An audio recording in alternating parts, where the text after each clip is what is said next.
Latest updates ఎప్పటికప్పుడు పొందడానికి Big TV WhatsApp channel follow అవ్వండి. లింక్ డిస్క్రిప్షన్ లో ఉంది.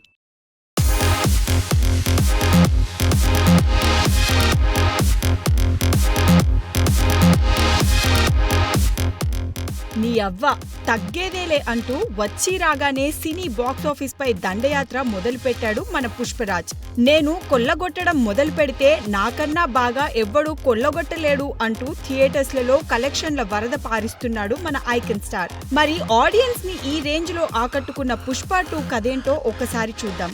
ఎర్రచందనం స్మగ్లింగ్ లో పుష్పరాజ్ అంచెలంచెలుగా ఎదుగుతాడు. ఒకవైపున శ్రీవల్లిని పెళ్లి చేసుకుని జీవితాన్ని హ్యాపీగా గడుపుతూనే మరోవైపు తన స్మగ్లింగ్ బిజినెస్ ని ఇంటర్నేషనల్ రేంజ్ కి తీసుకువెళ్లాలనే పట్టుదలతో ఉంటాడు.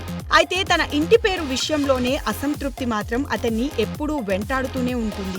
మరోవైపు అతన్ని ఆధారాలతో సహా పట్టుకొని తనకి జరిగిన అవమానానికి ప్రతీకారం తీర్చుకోవాలనే పగతో షెకావత్ ఎదురు చూస్తూ ఉంటాడు. ఇంకోవైపున పుష్పరాజ్ వలన తాము కోల్పోయిన సిండికేట్ ను తిరిగి సొంతం చేసుకోవడానికి మంగళం సీను వెయిట్ చేస్తూ ఉంటాడు.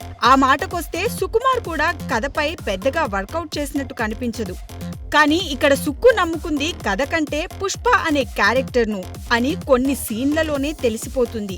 ఎందుకంటే పార్ట్ 1 లో పుష్పరాజ్ పాత్ర ఆ రేంజ్ లో ప్రేక్షకుల్లోకి ఎక్కేసింది. ఇప్పుడు అదే పాత్రని మరింత ఎలివేట్ చేస్తూ పుష్పరాజ్ నట విశ్వరూపాన్ని చూపిస్తూ వెండి తెర మీద అబ్బురపరిచే విధంగా సీన్స్ డిజైన్ చేశాడు మన సుక్కు. ఆ సీన్లు ఎంత బలంగా పనిచేశాయంటే సుకుమార్ ఈ సినిమాలో కథేం చెప్పడం లేదు అనే నిజాన్ని కూడా ప్రేక్షకుడు కనిపెట్టలేనంత.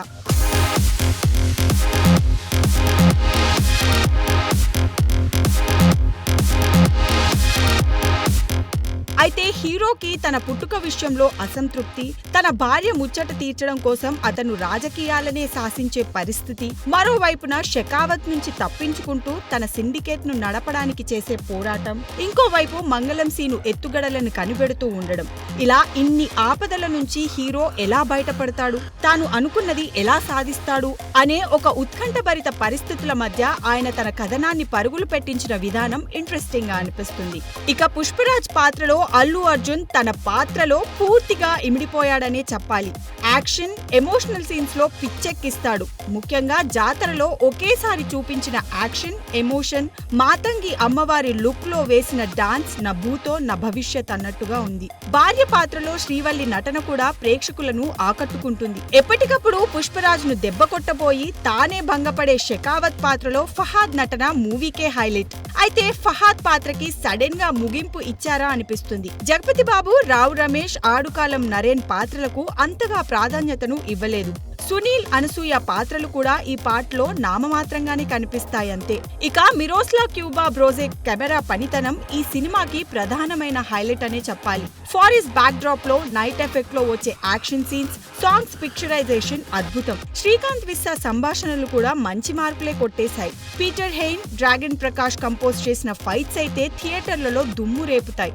ఇక డిఎస్పీ మ్యూజిక్ మాస్ ఆడియన్స్ కి ఫుల్ మీల్స్ అనే చెప్పాలి. ఇక శామ్ సిఎస్ అందించిన నేపథ్య సంగీతం, నవీల్ నూలి ఎడిటింగ్ కి వంక పెట్టక్కర్లేదు. ఓవరాల్ గా మైత్రి వారి ప్రొడక్షన్ వాల్యూస్, సుకుమార్ కథా, స్క్రీన్ ప్లే, దేవిశ్రీ సంగీతం, అల్లు అర్జున్ నట విశ్వరూపం, ఫోటోగ్రఫీ, జాతర ఎపిసోడ్ ఈ సినిమాకి ప్లస్ పాయింట్స్ అనే చెప్పుకోవచ్చు. సినిమాలో లాగ్ సన్నివేశాలు, విలనిజం బలహీనంగా ఉండటం, కొన్ని సీన్స్ లో Sukumar mark missing, action scenes హైగా ఉన్నా లాజిక్స్ లేకపోవడం మైనస్ గా చెప్పొచ్చు. ఓవరాల్ గా ఆడియన్స్ మనసుల్ని కొల్లగొట్టడంలో ఎక్కడా తగ్గేదేలే అంటాడు మన పుష్పరాజ్.